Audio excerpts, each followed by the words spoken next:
Ocean के बारे में पढ़ रहे थे कि ओशन का एवोल्यूशन कैसे हुआ। ठीक है, तो इस पैराग्राफ में थे, after many experiment, Lothian Green opined that sphere, if subjected to uniform pressure on all its sides, would be transformed into the shape of tetrahedron. तो ये बताया क्या था कि जैसे कि एक स्फेयर अगर है, अगर स्फेयर को चारों तरफ से प्रेशर देंगे, एक स्फेयर है उसको चारों तरफ से प्रेशर अगर देंगे, इधर से इधर से इधर से, तो उसका शेप कैसा हो जाएगा, वो टेट्राहेड्रॉन जैसा हो जाएगा। तो वो यानी कि जो कॉन्टिनेंट थे, कॉन्टिनेंट की तरफ से प्रेशर पड़ रहा था। अब देखो यहाँ पे साइबेरिया, इधर कनाडा, अंटार्कटिका, बस ये बड़ी दिक्कत है इसमें। हम्म,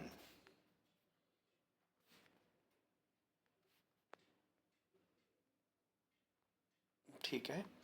तो इसकी चारों तरफ से इस तरीके से इसके कॉन्टिनेंट से ऑल थ्री साइड से प्रेशर पड़ रहा था ओशन पर, तो वो इसलिए ओशन का वैसा शेप हो गया। देख रहे हो यहाँ पे, देखो यहाँ पे साइबेरिया है, कनाडा रीजन है, ये अंटार्कटिका रीजन है, बीच में उधर यूरोप भी है। ठीक है ना। ओशन की बात करें तो ये तो हो गया कॉन्टिनेंट्स। ओशन की बात करें तो इधर Indian Ocean, Atlantic Ocean, Arctic Sea है। ठीक है ना। तो इस तरीके से, तो distribution of land water on a tetrahedron. So consequently, the inner part of the earth was subjected to more contraction due to continued cooling, and thus there was marked reduction in the volume of the inner part of the earth. Inner part का volume थोड़ा कम है क्योंकि cooling की वजह से contract होता है ना कोई भी चीज़ कूलिंग की वजह से। Since the upper part, the crust, जो क्रस्ट है वॉज ऊपरी part already cooled and solidified and it could not be subjected to further contraction. अब जो अपर पार्ट है अर्थ का वो तो ऑलरेडी सॉलिड में ही है। ये जो पार्ट है तो पहले सॉलिड है, तो ये और ज़्यादा ये नहीं हो सकता, कूल करने पर भी कॉन्ट्रैक्ट नहीं होगा, सिकुड़ेगा नहीं। सो दिस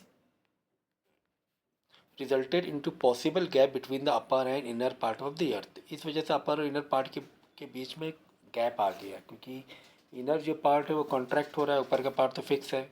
तो consequently the upper part collapse on the inner part and ultimately the earth began to assume the shape of the tetrahedron. इस वजह से जो अपर पार्ट है वो क्या हो गया होगा, कोलैप्स हो गया होगा, क्योंकि अंदर का कॉन्ट्रैक्ट हो रहा होगा। अंदर का पार्ट, जैसे ये है अंदर का पार्ट, ये है ना, कॉन्ट्रैक्ट हो रहा होगा। ठीक है, जब ये कॉन्ट्रैक्ट होगा अंदर का पार्ट, तो बाहर का फिर थोड़ा सा जाके कोलैप्स हो गया हो गया, हो जाएगा ना। जब अंदर का पार्ट कुछ डिस्टर्ब है तो बाहर का कोलैप्स हो गया होगा, इसलिए उसका वो जो शेप है वो टेट्राहेड्रॉन केस है। तो Lowthian Green has further maintained that the earth has not been yet changed into a complete tetrahedron, rather is being cooled. It is proceeding towards the attaining the true shape of the tetrahedron. तो पूरी तरीके से तो नहीं हुआ, full shape नहीं बना, लेकिन हाँ उसके सिमिलर जैसा हुआ। He has further opined that the earth cannot be in the shape of a real tetrahedron because the structural variation, and thus it is natural that there may be some deviation from the true tetra. अब देखो पूरा truly full to full tetrahedron क्यों नहीं हुआ, क्योंकि जो अर्थ के जो लेयर्स हैं वो अलग अलग स्ट्रक्चर से बने हुए हैं, सबकी डेंसिटी अलग अलग है। कोई जल्दी मुड़ रहा है, कोई कोई मेल्ट हो, कोई कॉन्ट्रैक्ट हो रहा है, कोई कॉन्ट्रैक्ट नहीं हो रहा है। तो इसलिए in tetrahedron plane face remains always opposite to an apex और coin. The apex of more sharpened in the case of real tetrahedron. In the case of earth, ocean represent the plane faces of the tetrahedron, and land masses represent the apices of coins. But in case of the earth, coins are not much sharpened. Rather they are flat and convex. According to देखो जो जो समुद्र का ये है वो ज़्यादा ही flat है, बट जो अर्थ, अगर ऊपर की बात में अर्थ लैंड की बात करेंगे तो उतना वो शार्प नहीं है। According to sorry. According to Lothian, green ocean were created on the plain faces of the terrestrial tetrahedron, whereas the coins became continental masses. तो जो पार्ट, बात समझो जरा यहाँ से, इसका मतलब देखो क्या था भाई। देखो जैसे प्लेन था, फिर कुछ पार्ट है ना उठा हुआ था, ठीक है, फिर कुछ पार्ट प्लेन था। तो जो पार्ट प्लेन था वहाँ पे ओशन का एवोल्यूशन हो गया, ठीक है ना। और जो पार्ट थोड़ा सा उठा हुआ था, कॉन्वेक्स शेप में था, वहाँ पे ओशन नहीं रहा ज़्यादा, ठीक है ना, क्योंकि पानी सब नीचे वैसे आ जाएगा ना। तो four ocean, the Atlantic, Indian and the Arctic, Pacific.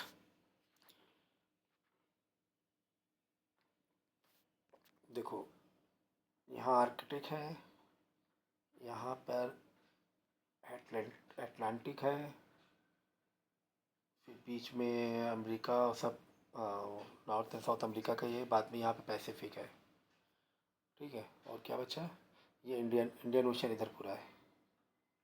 ये तुम्हारा हो गया अटलांटिक, ये पूरा अटलांटिक हो गया बीच का, ठीक है ना। और ये पूरा इंडियन ओशन हो गया। फिर ऊपर फिर कॉन्टिनेंट हो जाएगा, अफ्रीका, इंडिया, एशिया, ये सारे कॉन्टिनेंट हो जाएंगे। So this plane faces could retain water because of the, तो ये प्लेन फेसेस थे। ये जो फेसेस हैं समुंदर के नीचे, ये जो चार ओशन बताया मेनली, ये प्लेन फेसेस थे, इसीलिए बहुत ज़्यादा इसमें पानी है। This plane faces could retain water because of the fact that this were lower than the level of apices. देखो कॉइन्स मतलब कि जो थोड़ा उठा हुआ पार्ट हुआ, ठीक है ना। तो अपाइसेस मतलब वही जो उठा हुआ पार्ट हुआ, जो पार्ट थोड़ा उठे हुए हैं, है ना।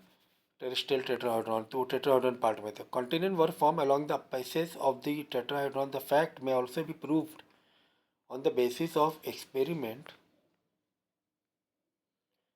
If we submerge a tetrahedron in hemisphere of water, the flat surfaces of the tetrahedron would retain water, while the edges or apices or coins will project above the water. तो ये common sense हो गया। अपाइस या ऊपरी part है, वहाँ पानी इतना नहीं जाएगा, ठीक है ना, नीचे की तरफ पानी आ जाएगा, जो प्लेन फेसेस है। Lothing Green claimed to see tetrahedral arrangement in the distribution of the continent and oceans in such a way that the earth was linked to tetrahedron having four flat faces. तो कुल मिला के four flat faces, वो जो four जो oceans हैं वो standing on one point, I standing one point, कुछ इस तरीके से ये जो फिगर दिया हुआ है।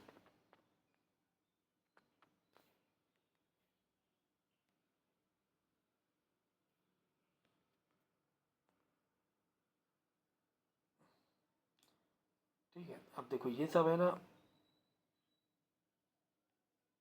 उठे पार्ट है, ये पूरा एक फ्लैट पार्ट हो रहा है, ठीक है ना। ये पूरा फ्लैट पार्ट हो रहा था, तो इसलिए पानी यहाँ पर बहुत ऐसे पूरा समझो नीचे की तरफ ऐसे पानी आ गया, ऐसे कह सकते हो, ठीक है ना। तो tetrahedral arrangement in the distribution of the continents had oceans in such a way that the earth was linked to a tetrahedron having four flat faces and standing on one point. The upper flat will represent the Arctic Ocean, while remaining three faces represent the Pacific, Atlantic, and the Indian Ocean. Similarly, three vertical meridional edges represent North, South America, Europe, and Africa and Asia, while the lower point represented by Antarctica. तो vertical meridional जो edges हैं, जैसे कि ये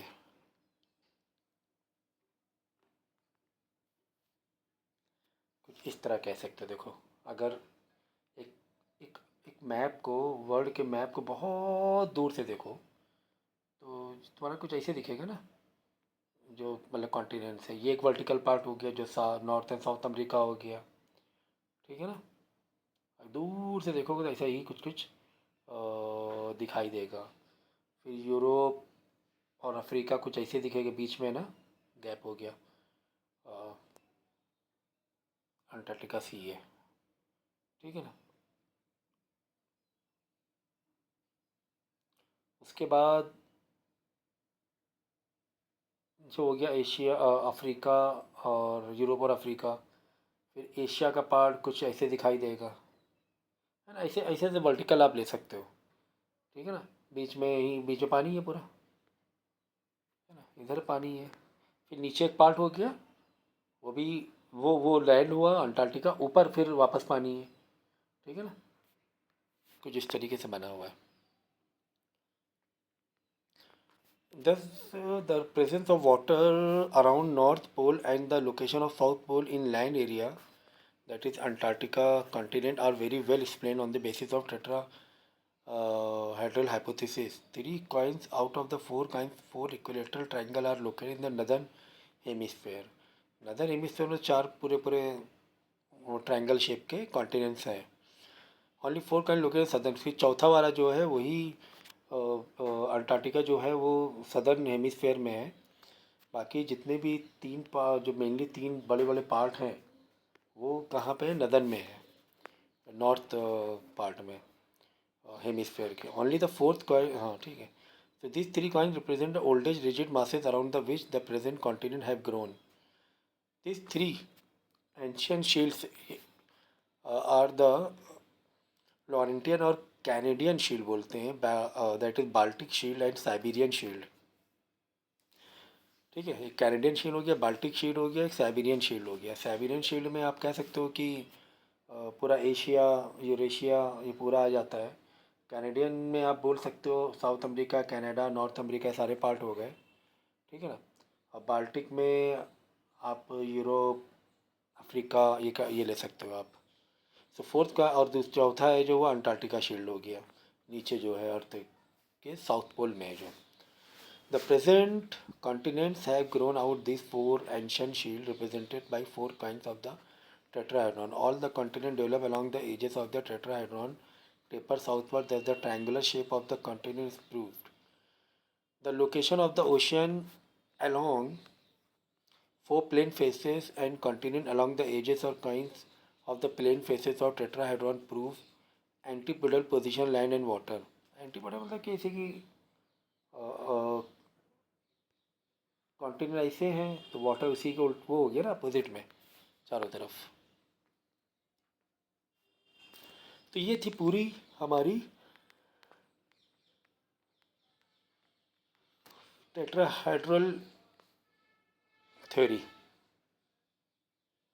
Though the tetrahedral hypothesis throw light on the problem of continent and ocean basin and to major extent is successfully explain the characteristic feature of distributional patterns of the evolution बात करें तो क्या evolution हुआ इसमें। फिर आगे जब evolution होता है किसी थ्योरी में तब आगे थ्योरी बढ़ती है। इस थ्योरी में कुछ evolution हुआ तो ये थ्योरी आगे आ गई टेलर की। But the because of certain basic defects, कुछ बेसिक डिफेक्ट थे, कुछ एरर्स थे, the hypothesis is not acceptable to the modern scientific community. It is argued that the balance of the earth is form of tetrahedron while rotating on the apex cannot be maintained. अगर tetrahedron है तो balance कैसे इतना है अर्थ, ये था main rotation के time. Secondly the earth is rotating so rapidly on its axis that the spherical earth can not be converted into tetrahedron while contracting on cooling. तो बताया कि जो ऑलरेडी अर्थ इतना स्पीड से रोटेट कर रहा है तो रोटेट करने में कोई चीज़ फ्लैट होने लगती है, तो वो टेट्राहेड्रॉन कैसे बनेगी। थर्डली इस हाइपोथेसिस बिलीव मोर और लेस, कोई चीज़ सालों से अगर फ्लैट, सालों से कोई चीज़ रोटेट कर रही है तो वो चीज़ फ्लैट हो जाती है फिर एक पॉइंट में आके, ठीक है ना।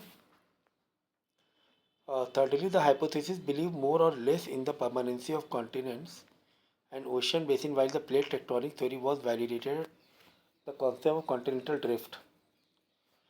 तो continental drift theory of Taylor, अब ये है कि जो उसमें बताया गया है कि टेक्टोनिक प्लेट्स का एक हाइपोथेसिस दी गई है जो कि ड्रिफ्ट थ्योरी ऑफ टेलर है। कॉन्टिनेंट ड्रिफ्ट मतलब कि जो प्लेट्स है ना वो मूव होती हैं और उस मूवमेंट से धीरे धीरे क्या कॉन्टिनेंट बने, ऐसा कुछ इन्होंने टेलर ने बताया। F B Taylor postulated the concept of horizontal displacement of continents in the year of 1908, but it could be published only in the year 1910.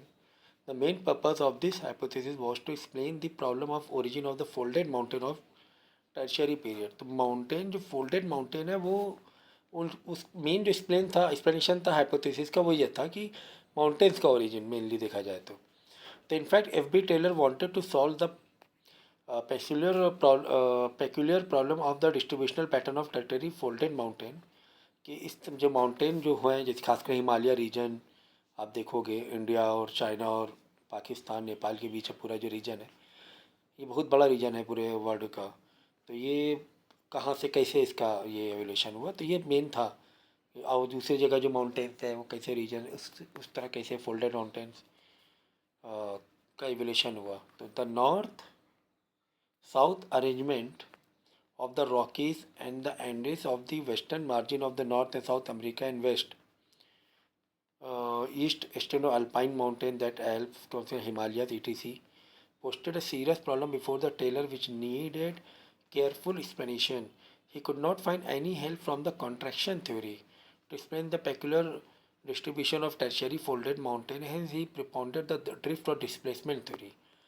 तो कंट्रैक्शन थ्योरी से उसे कुछ उतना लॉजिक समझ में नहीं आया कि माउंटेन्स का कुछ लॉजिक नज़र नहीं आते. बड़े बड़े जो माउंटेन है नॉर्थ और साउथ अमेरिका में अगर हम रॉक एंडेस देखेंगे और बाद में हिमालय को तो जानते हो the great Himalaya. The concept of Taylor thus it consider to be first attempt in the field of continental drift, though Antonio Snyder presented his views about drift in the year 1858 in France. Main purpose behind this postulation of drift hypothesis of Snyder was to explain similarly of the fossil of the coal seam Carboniferous period in North America and Europe. अब देखो इसकी theory क्या है actually में. यहाँ से Taylor started from Cretaceous period. According to him there were two land masses during the Cretaceous period. उसके हिसाब से दो ही लैंड मासेस थे पहले. ठीक है. Laurentia and Gondwana land were located near the north and south pole respectively. तो ये बताया गया कि दो ही एक लैंड मासेस थे मेन पहले. क्या था यहाँ पर था land masses north pole and then south pole में. Laurasia and Gondwana land were located near the North Pole. It further assumed that the continents were made of sial, which was practically absent in oceanic crust. According to Taylor, continent moved toward the equator. तो ये जो continent थे जो कि north and south pole में थे ये धीरे धीरे इक्वेटर की तरफ मूव होने लगे. यही तो था ड्रिफ्ट. ड्रिफ्ट का मतलब यही हुआ. The main driving force of continental drift was tidal force. Tidal force की वजह से according to Taylor continents were displace in two example. दो एग्जाम्पल की वजह से बताया उसने equatorward movement and westward movement. But the driving force responsible for both types of movement was tidal force of the moon. तो ये जो दो टाइप के मूवमेंट हो रहे थे कि वेस्टर्न वर्ल्ड में हो रहा था एक इक्वेटर वर्ल्ड में हो रहा था मतलब सेंटर में और थोड़ा वेस्टर्न में मूवमेंट हो रहा था. तो ये जो मूवमेंट हो रहे थे ये मून के टाइडल फोर्स की वजह से हो रहे थे.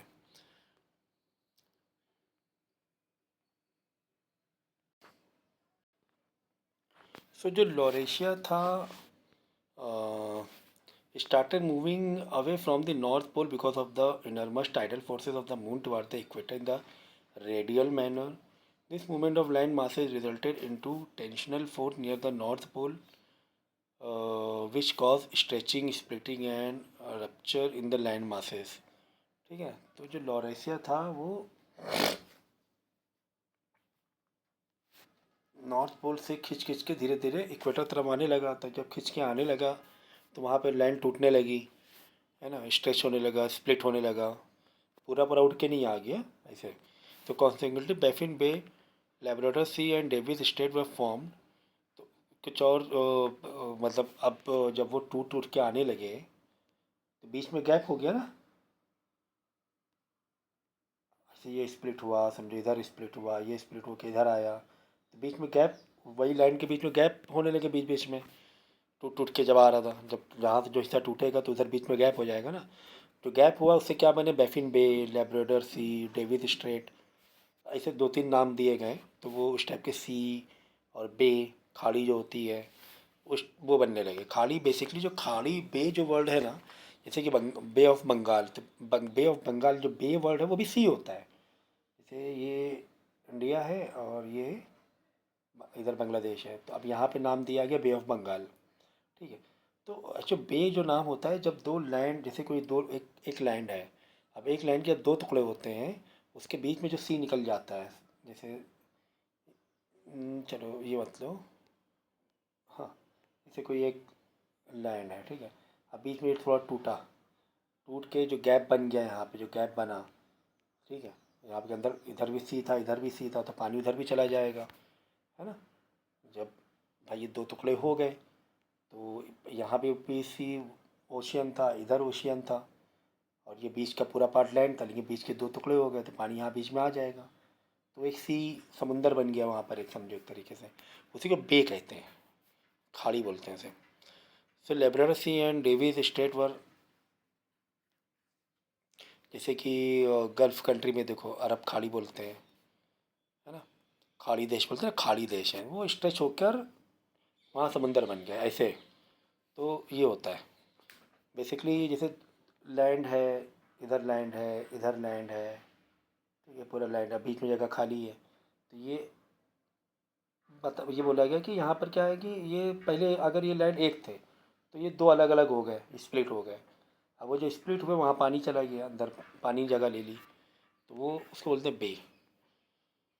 सो ये फॉर्म हो गया। Similarly the displacement of Gondwana land from the south pole toward the equator cause splitting and disruption, hence the Gondwana land was into several part, उसके एक अलग अलग पार्ट बन गए। कॉन्सिक्वेंटली ग्रेट ऑस्ट्रेलियन बाइट और रोजा सी वर फॉर्म्ड, अब उसके बीच में जो फाउंड हुआ, great Australian bite and Rosa Sea और Ross Sea were formed around the Antarctic, जो अंटार्कटिका है, Antarctic continent.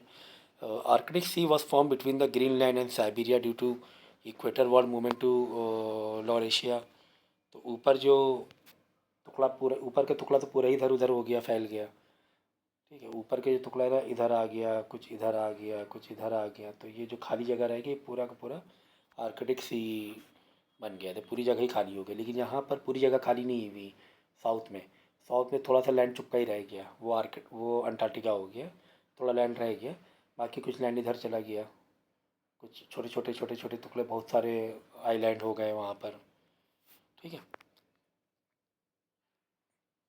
So Atlantic and